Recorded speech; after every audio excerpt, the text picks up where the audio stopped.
Good evening and welcome to NewsNight.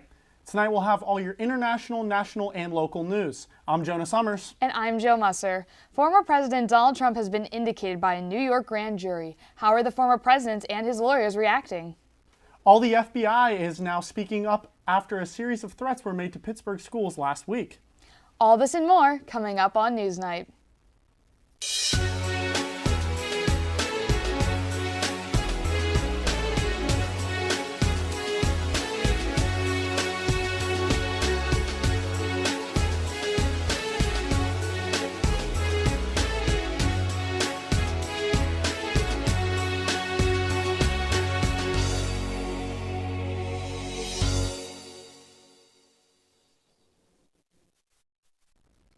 Last week, a ferry carrying 250 passengers caught fire in the southern Philippines. The tragedy took place on the MV Lady Mary Joy 3, which was sailing off the coast of the Basilan Island. The voyage took place on March 29th, headed to Jolo town in the Solo province.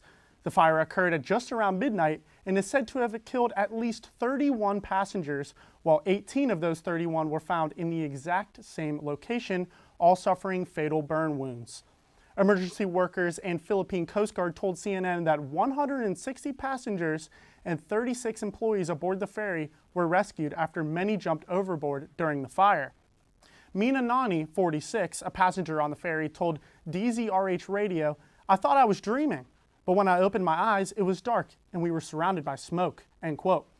The Maritime Industry Authority has recorded 214 incidents at sea since 2021, which is said to be, quote, the most ever recorded in any 5-year period that the authority has been operating, end quote. That number continues to grow throughout the South Philippines.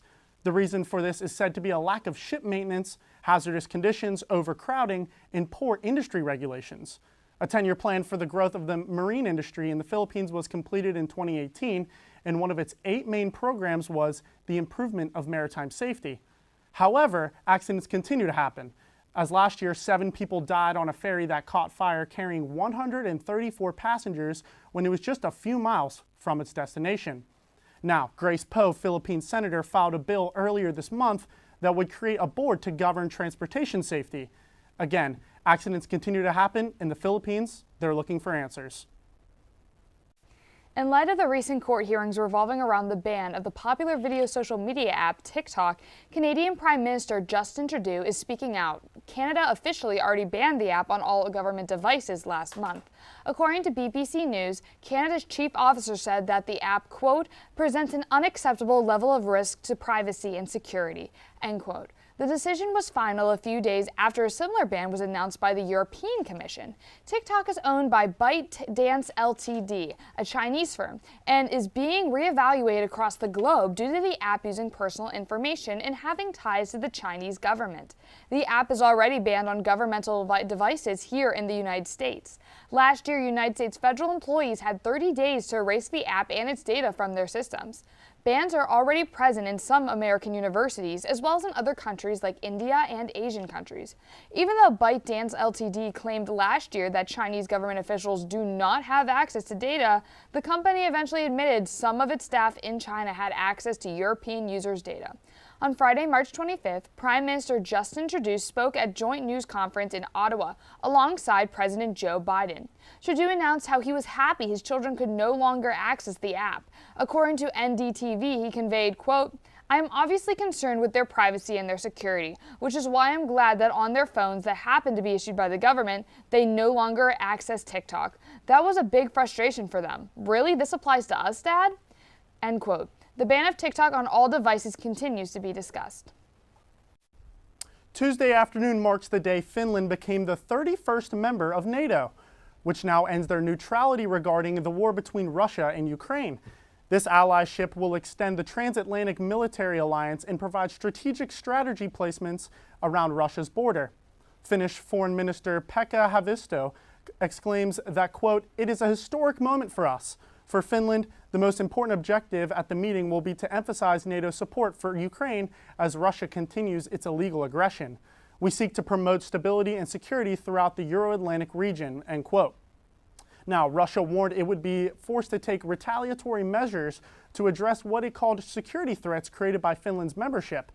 It warned it would bolster forces near Finland if NATO sends any additional troops or equipment to Finland. It's not clear what additional military resources Russia could or will send to the Finnish border. Moscow has deployed most of its capable military units to Ukraine. The NATO Secretary General told the Associated Press that no more troops would be sent to Finland unless if it asks for help. Every month, a different country presides over the UN Security Council. This is normally a standard procedure, but this month's rotation leading to a controversy and a legal threat. Reporter Brendan McNamara has the story. Brendan? Thanks, Jonah. With the Russian Federation taking over the presidency of the United Nations Security Council for the month of April, a group of diplomats and lawyers are preparing to challenge this move and kick Russia out of the UN entirely. With the war in Ukraine still raging, and despite international condemnation of Vladimir Putin, this shift in power is extraordinary. The presidency of the Security Council rotates between its members monthly, and Russia already holds veto power on all council resolutions because it is a permanent member. According to ABC News, Thomas Grant, who is a member of the group Civic Hub, said, quote, "If we let Russia's aggression stand, if Russia gains what it is seeking to gain out of its aggression against Ukraine, really the entire framework that we set up in 1945 is at risk," end quote. Civic Hub said that it realizes this bid is indeed a long shot, but they hope that the case will compel the UN to act. According to Civic Hub, Russia never formally requested UN membership, instead inheriting its member status after the collapse of the Soviet Union in 1991. In exploiting these legal facts, Civic Hub is trying to isolate Russia from the world even more than it already is, and they hope that this leads to the end of the war and change within. Russian authorities said on Thursday that they had detained Wall Street Journal correspondent Evan Gergashevich on espionage charges. This arrest marks a new escalation in Moscow's tensions with the U.S. since its invasion of Ukraine. Gergashevich is the first reporter accused of spying by the Kremlin since the Cold War, his arrest taking place just months after the release of Brittany Griner in a prison swap. Gergashevich was held in secret hearing with no access to embassy diplomats or even his Russian lawyer. Russian officials say he won't have another legal proceeding until the end of May and will be held in a cell until then. The Kremlin said Gergashevich was arrested 800 miles outside Moscow while on a reporting trip, claiming he tried to obtain secrets about the Russian military industry complex. The Wall Street Journal released a statement saying it, quote, vehemently denies the allegations from the FSB and seeks the immediate release of trusted and dedicated reporter, end quote. U.S. officials say Russia has a practice of arresting Americans on false espionage charges, using them as leverage in negotiations to free Russians being held in the U.S. An explosion in a Russian cafe killed a notable pro-military social media blogger and injured more than 30 other citizens as well. On Sunday, Russian military blogger Vladimir Tatarsky was a guest speaker for a cafe event in St. Petersburg. The Russian Investigative Committee has since opened a murder investigation as videos circulate of a waitress laughing when giving Tatarsky a handmade statue, which allegedly held the bomb. Investigators, however, are not excluding the fact it may have been planted in the cafe beforehand. At least 32 people were injured, 10 currently in critical care. Authorities have since detained Daria Trepova, a 26-year-old anti-war protester that claimed during her police interrogation to have brought the statue to the event. Coming up, a life-saving drug is now available over the counter. Find out when you can get your hands on it after the break.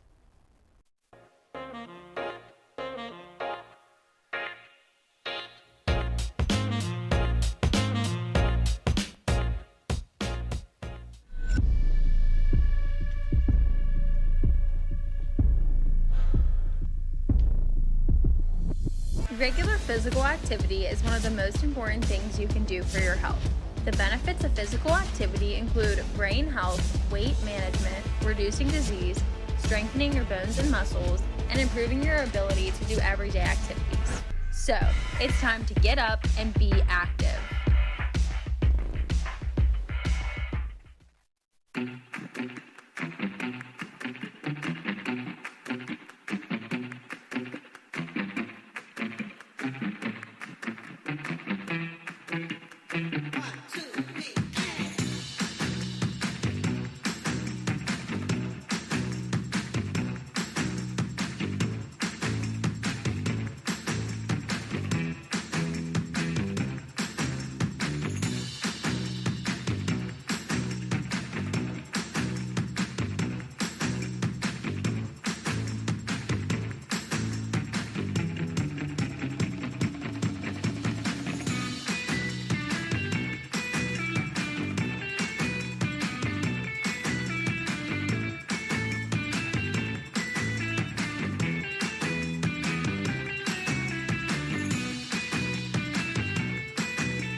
talk to me if you're feeling sad.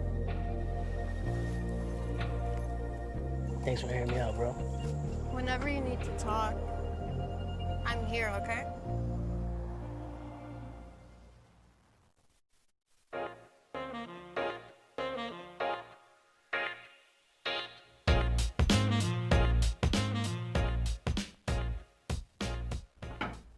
After 50 years of captivity in a Miami Sea aquarium, Lolita the orca is scheduled for its release to home waters.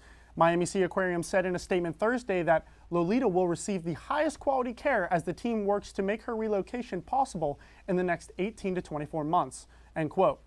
Lolita was captured in the 1970s as an infant and has spent a large majority of its life in captivity.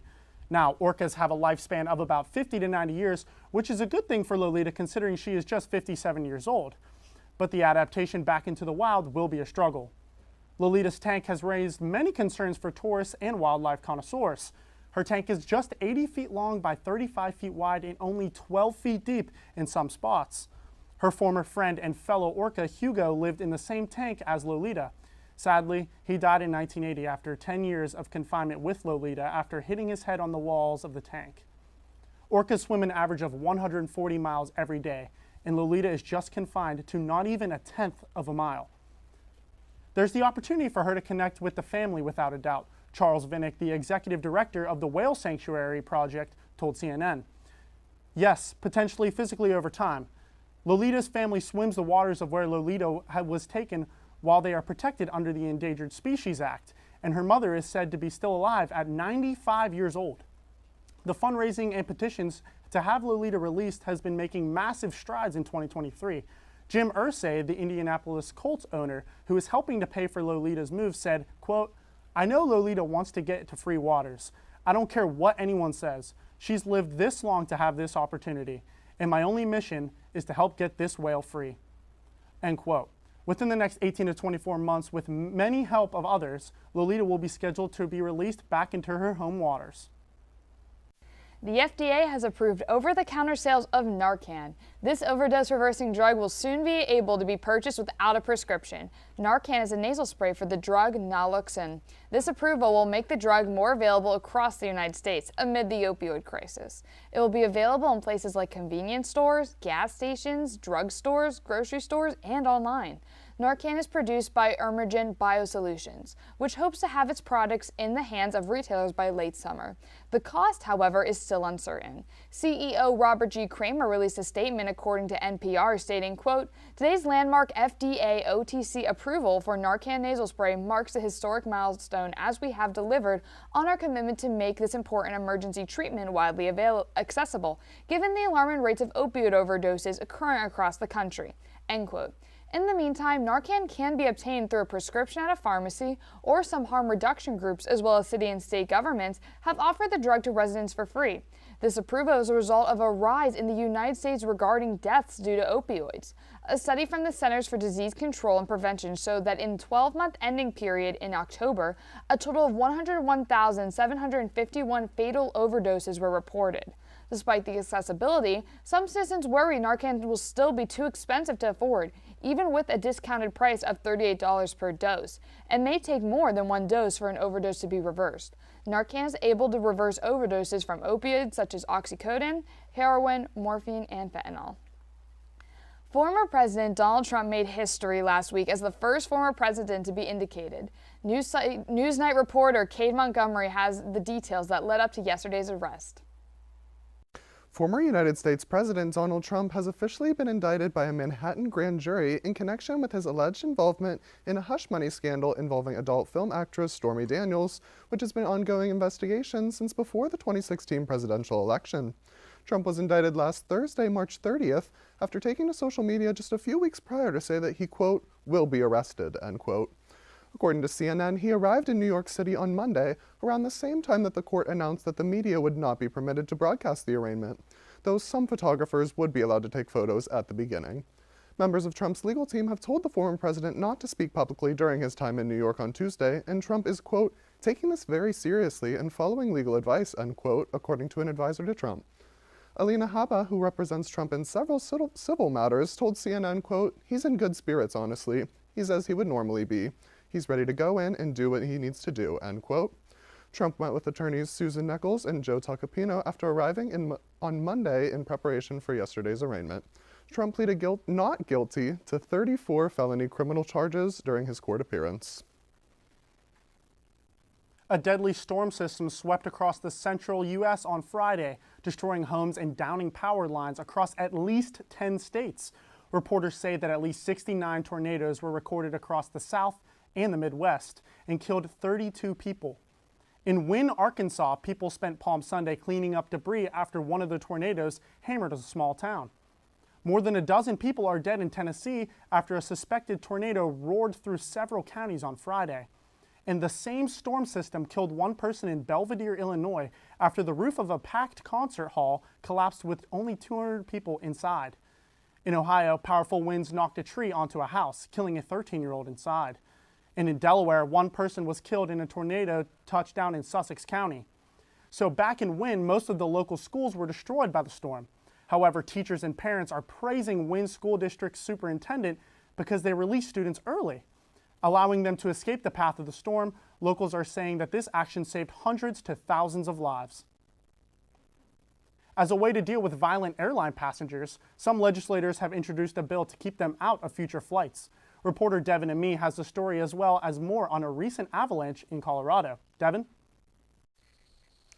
The Protection from Abusive Passengers Act has recently been introduced as a means of keeping airline passengers who, according to Forbes, have been, quote, fined or convicted of physical assault or intimidation or abuse from flying on commercial airlines, end quote.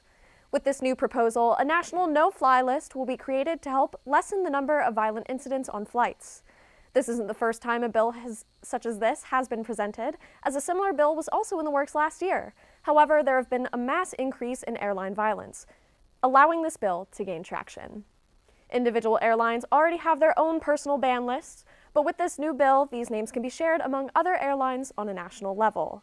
The Federal Aviation Acting Administrator, Billy Nolan, stated, quote, let this serve as both a warning and deterrent.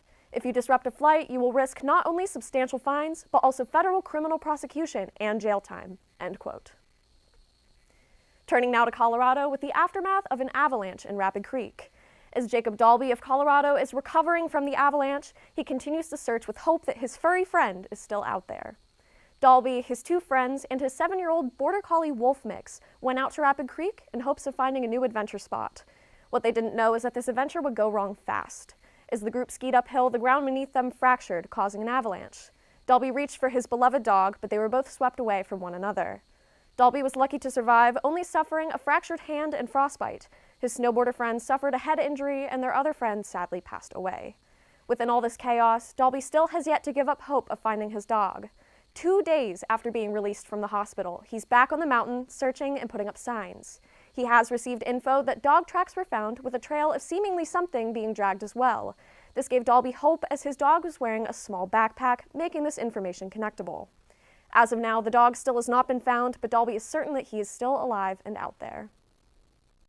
First grade teacher who was shot by her 6-year-old student earlier this year is now filing a lawsuit against school administrators and the school board. Abigail Zwerner, 25, claims that the school ignored the warning signs of violence in said student. According to the official complaint to Virginia Circuit Court for the city of Newport News, the assistant principal, quote, ignored at least 3 separate warnings from teachers and staff that students had seen the firearm, end quote. Additionally, Zwerner reportedly warned the principal that the student was, quote, in a violent mood, end quote, the day of the incident.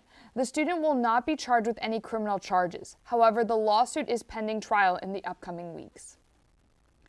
It's been 2 months since the train derailment in East Palestine, Ohio, and now the federal government is taking action against the train's operating company, Norfolk Southern. Reporter Brendan McNamara has more. Brendan? Thanks, Jill. More than 2 months after a toxic train derailment in East Palestine, Ohio, Norfolk Southern finds itself still in hot water. The latest action against the company came on Friday when the United States Department of Justice announced that it filed a lawsuit against the railroad for alleged violations of the Clean Water Act. The lawsuit was filed on behalf of the Environmental Protection Agency and seeks injunctive relief, cost recovery, and civil penalties for the alleged violations. Attorney General Merrick Garland released a statement on Friday saying, quote, "With this complaint, the Justice Department and the EPA are acting to pursue justice for the residents of East Palestine and ensure that Norfolk Southern carries the financial burden for the harm it has caused and continues to inflict on the community," end quote. Since the derailment, state and federal officials have been grilling Norfolk Southern concerning the environmental impacts of the accident. The state of Ohio has also sued Norfolk Southern to ensure that the railroad pays for the environmental damage and cleanup efforts. In an emailed statement to CNBC, a company representative said, quote, "Right now, the focus is to make progress every day cleaning up the site, assisting residents whose lives were impacted by the derailment, and investing in the future of East Palestine and the surrounding areas. We are working with the urgency at the direction of the U.S. EPA and making daily progress," end quote. CEO Alan Shaw has said the company would continue to support the cleanup efforts, and he, along with government officials, have said East Palestine is safe to live in. However, residents have complained of illnesses. Shaw also said that his company supports portions of a new bill in Congress which would strengthen railway safety standards. Last Wednesday in Milwaukee, a 12-year-old boy was charged with first-degree intentional homicide after he was accused of killing a man to steal his guns. On March 15th, the boy allegedly shot and killed Brandon Felton inside his home. According to the police, Felton refused to sell his weapons to the child. The suspect has not been named due to his age. He will be sentenced to life in prison if he is convicted. According to court records, a preliminary hearing was scheduled for Tuesday's April 4th. His bond is currently set at $100,000.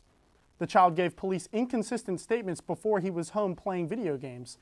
He even blamed someone else for the homicide.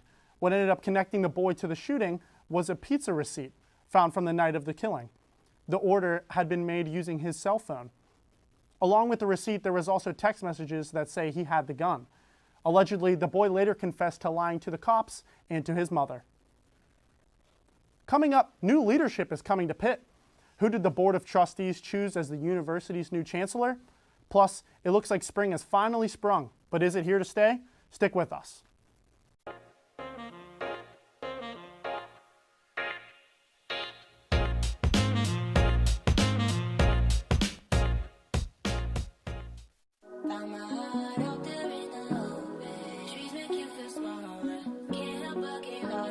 Feel the beat of nature at a park or forest near you. Find a forest and music inspired by nature at discovertheforest.org. Good morning, everyone, and welcome back. Welcome back to Daybreak.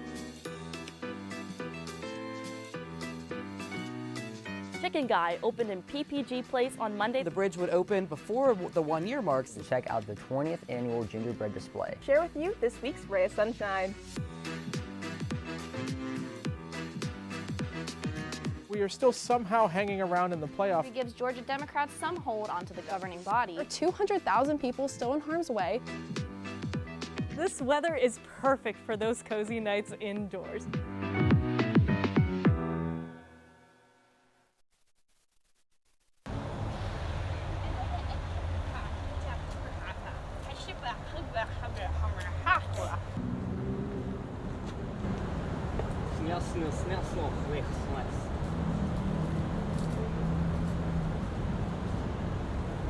Hey!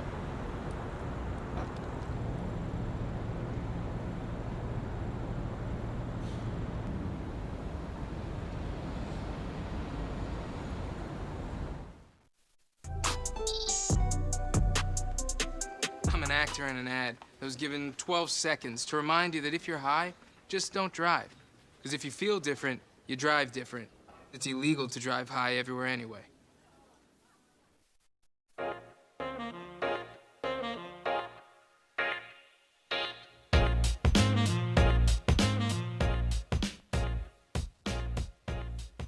Last Wednesday, both Central and Oakland Catholic were victims of what authorities are calling it computer-generated swatting calls.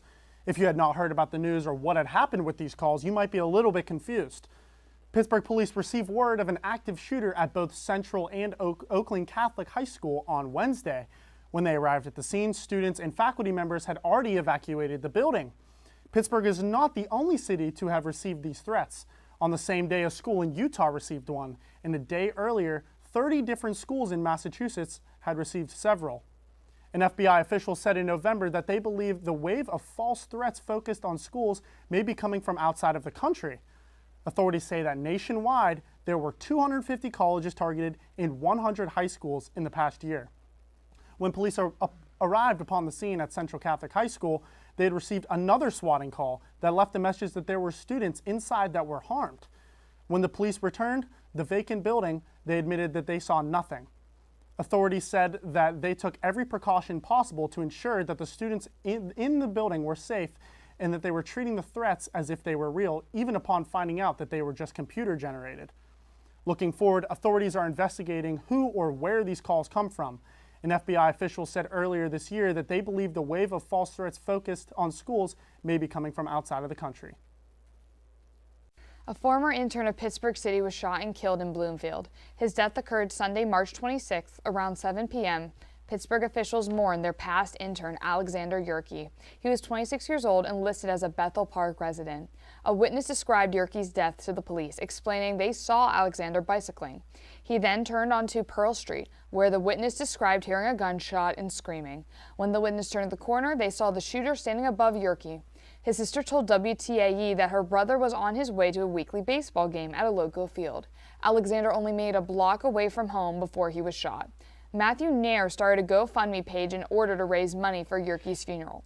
As of Tuesday, March 28th, $31,000 of the $35,000 goal was reached. Police have arrested Lucas Kislak, who is in Allegheny County Jail. He is currently facing charges of recklessly endangering the life of another person, homicide, and 2 firearms counts. His hearing is on April 12th, and police have not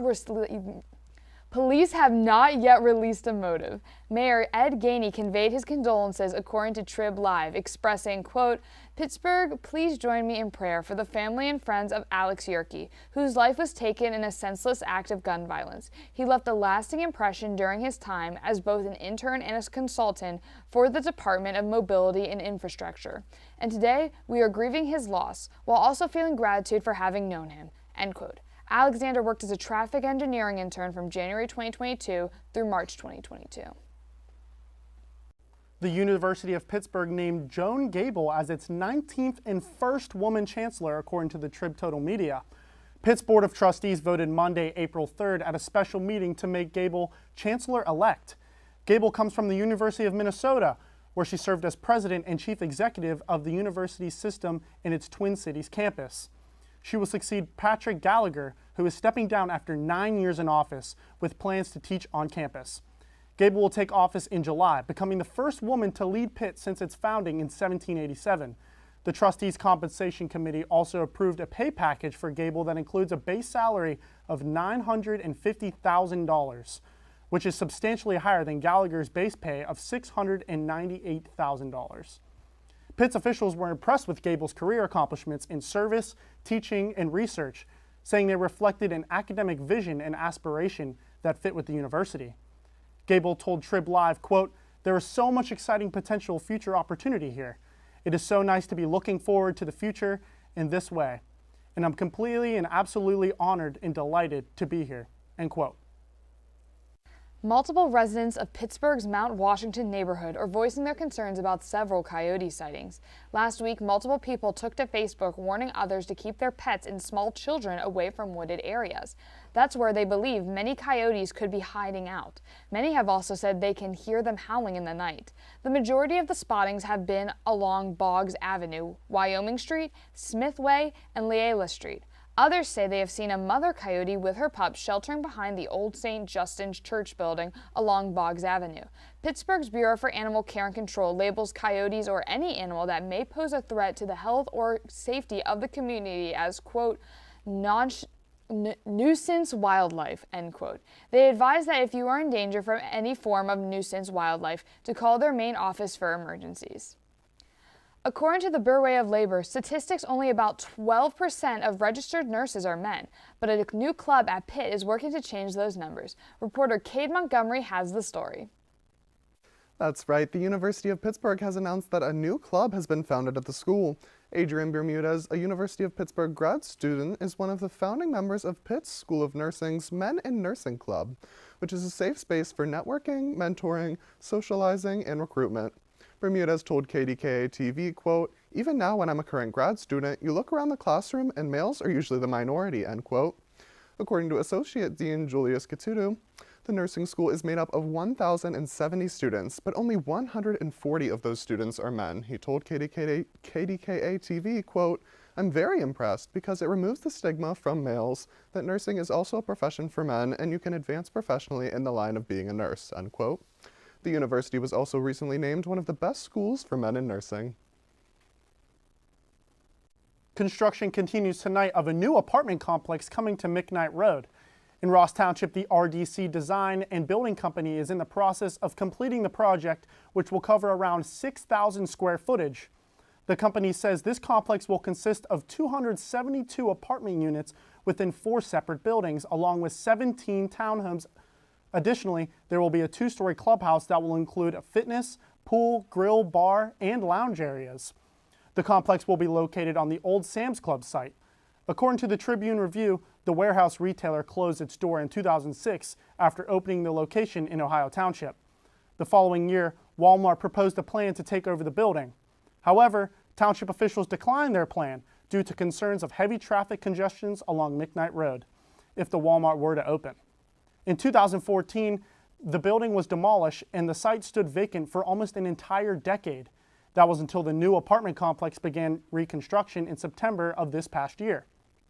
There is no set date as to when the project will be completed. On April 12th, 412 Day for us Yinzers, Pittsburgh Brewing Company will launch a special edition of Iron City beer dubbed ICD Team, which blends the flavors of Iron City beer and Turner's iced tea, according to Trib Total Media, and yes, that's IC''DT. Pittsburgh Brewing President Todd Zwicker said the drink has been in development since 2019, but wasn't able to be produced until the company completed its new facility in East Deer. Zwicker told the Trib, quote, "It's a completely new beverage. You can't just mix beer and iced tea to get this. It's a complicated process that involves a great deal of chemistry to create. I think it's going to be a popular addition for our customers," end quote. Zwicker said ICDT is expected to do well alongside Iron City and Icy Light, which are growing in popularity among younger drinkers. The new drink will be sold in 15 packs of 12-ounce cans, as well on tap at a number of locations. After the break, a look into the next week's weather. Plus, a famous artist has unveiled his latest sculpture made with over 500,000 pieces of a famous plastic toy. We'll be right back.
Last week, Brandon met a girl on a dating app.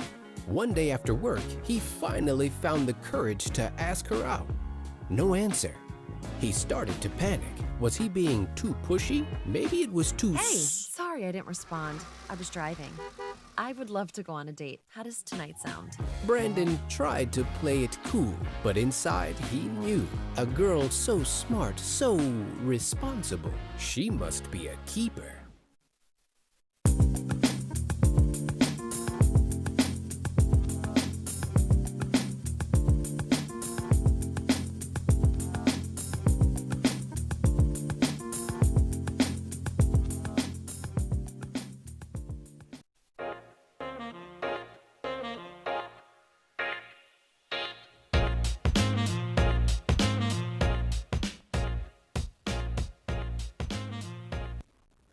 Artist Ai Weiwei has created an interpretation of Monet's Water Lilies masterpiece with 650,000 Lego bricks with an added AI twist. The added element is a dark portal said to represent the underground tunnel built by Ai's father at their family home. Here, they oughtn't hide from authorities. One of many of Ai's creations being displayed in the exhibit, Ai Weiwei Making Sense, his creation is called Water Lilies No. 1. It, as well as other works of Ai's, are currently on display at the Design Museum in London. Water Lilies No. 1 is the largest sculpture Ai has ever made, stretching to nearly 50 feet. It takes up the whole wall at the museum. This is not Ai's first dabble in the blocky medium. He has previously done portraits of animals and monsters to show how similar they looked at various resolutions. Ai said in a statement about the project, quote, "In Water Lilies No. 1, I integrate Monet's Impressions painting, reminiscent of Zennism art and concrete experiences of my father and me, into digitalized and pixelated language." End quote. Toy bricks as the material, with their qualities and solidarity and potential for deconstruction, reflect the attributes of language in our rapidly developing era where human consciousness is divided. End quote. Since we flipped the calendar to April, we've been on a steady run of warm spring temperatures. Weather reporter Ashton Harder is joining us to let us know if this trend will continue. Ashton? Well, Jonah, unfortunately for us, tomorrow is expected to have a 65% chance of rain in the morning. And the precipitation will stop around 10 a.m., where the clouds will remain, keeping temperatures in the mid-50s. It will also be a breezy Thursday with wind steps about 10 miles per hour throughout the day. Tomorrow night temperatures will drop to 38 degrees, but don't worry because the rest of the week has much warmer days in store. Let's look at our weekly forecast. Well, on Friday, it won't offer much improvement in terms of temperature. The sun will come out from behind the clouds with no rain expected for the day. Saturday and Sunday are where we will see the real increase in temperature, with Sunday bringing us the hottest day of the week, maxing out on 71 degrees. Once Monday rolls around, the weather will be a little bit more mild. Monday through Wednesday, we can expect some clouds and light rain. But during the day, the temperature shouldn't drop to below 59 degrees. It's beginning to feel like the cold, wild winter is behind us finally. Now back to Jonah and Jill. Thank you for tuning into this episode of NewsNight. We'll be off next week, but if you want to see more, you can check out our social media pages on both Facebook and Instagram at UView Television. You can also check out more episodes on our YouTube channel or on our website, uview.pointpark.edu. I'm Jill Musser. And I'm Jonah Summers. From everyone here at NewsNight, thank you for watching and have a great evening.